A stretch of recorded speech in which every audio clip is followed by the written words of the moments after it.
You'll be very glad you tuned in this afternoon because to the NFL now. And an unlikely venue for a song featuring one of the quarterbacks in this weekend's NFL divisional playoffs.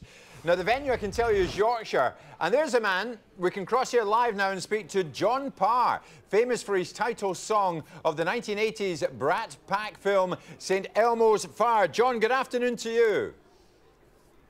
How you doing, Jim? I'm doing very well indeed. Thanks so much for joining us. How is it then that you're getting behind the Denver Broncos in the playoffs, John?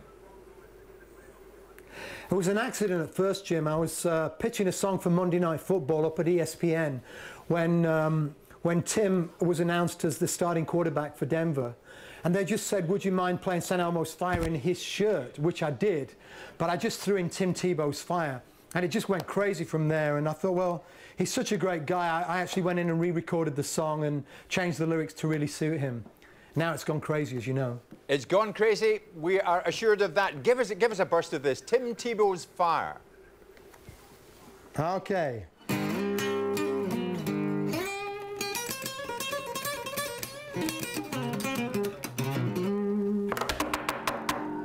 Growing up, you don't see the writing on the wall.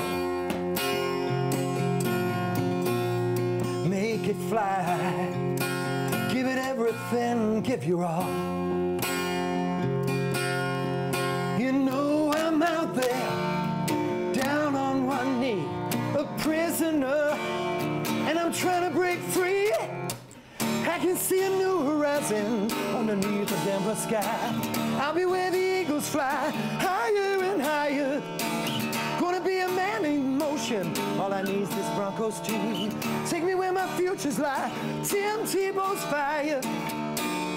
John, that is magnificent.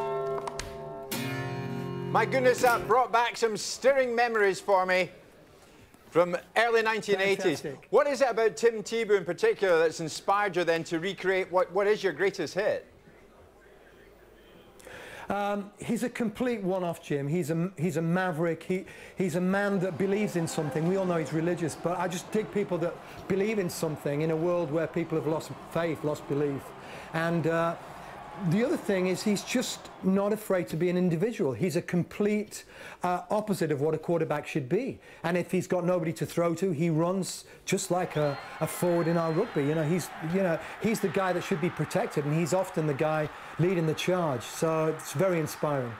My goodness, just watching him in action, John, inspiring. You're absolutely right.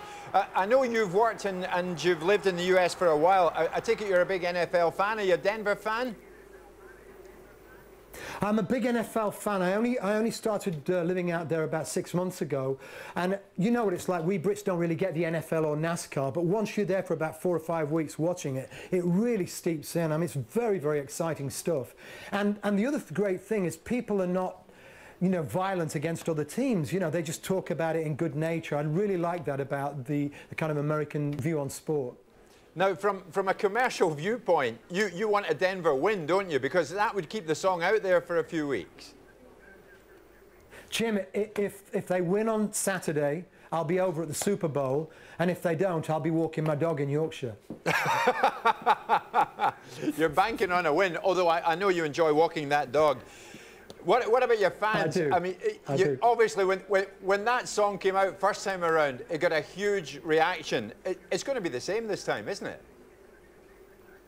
It's really funny, there's a bit of a backlash because people thinking I'm jumping on a bandwagon. I'm really not, Jim. I recorded it 2 months ago. Nobody could have said 2 months ago Denver had a price of being in the playoffs even. They're in on a wild card. It's a complete, freak. I just did it because I admired him. And my fans seem to say, this is great that my kids are here in St. Elmo's Fire again, and although it's Tim Tebow's Fire, I'm still passionate. I'm singing it the same way I did all those years ago, and I'm out there trying. As I understand it, this isn't the first time that you've lent your talents to sport, is it? One of your other songs, am I right, with a more local flavour? Donny Rovers. I mean, Doncaster Rovers, which is my hometown. I mean, 5 years ago, they were falling out of the Conference League, and 4 years later, they're almost pushing, well, they're now in the championship, but their rise was meteoric, and I wrote them a song called Coming Out of the Darkness, which we did to try and raise a few quid for the team. Fantastic. I know one of your biggest fans actually is on with us a great deal on Sky Sports News, Jerry Francis. And I know you know Jerry. He's a great friend of mine. Jerry, it's the first Christmas in 20 years I haven't celebrated with Jerry. I've been out in America for Christmas working. It's the first Christmas I've not, well, I'm usually Boxing Day at Jerry's. So sorry, Jerry, I'll see you in January. Fantastic. John, great speaking to you. Take us out. Give us another burst of St Elmo's fire, or Tim Tebow's fire to be more precise. Tim Tebow's fire. I can see a new horizon underneath the blazing sky. I'll be where the eagles fly, higher and higher. Gonna be a man in motion underneath the Denver sky. Take me where my future's lie. Tim Tebow's fire. Can you feel it burning? I can feel it burning. Yeah. On Sky TV. Ooh, yeah. See you at the Super Bowl. John, absolutely magnificent. Well, you can see if Tebow and the Broncos can beat the New England Patriots live from 12:30 tomorrow night on Sky Sports HD3.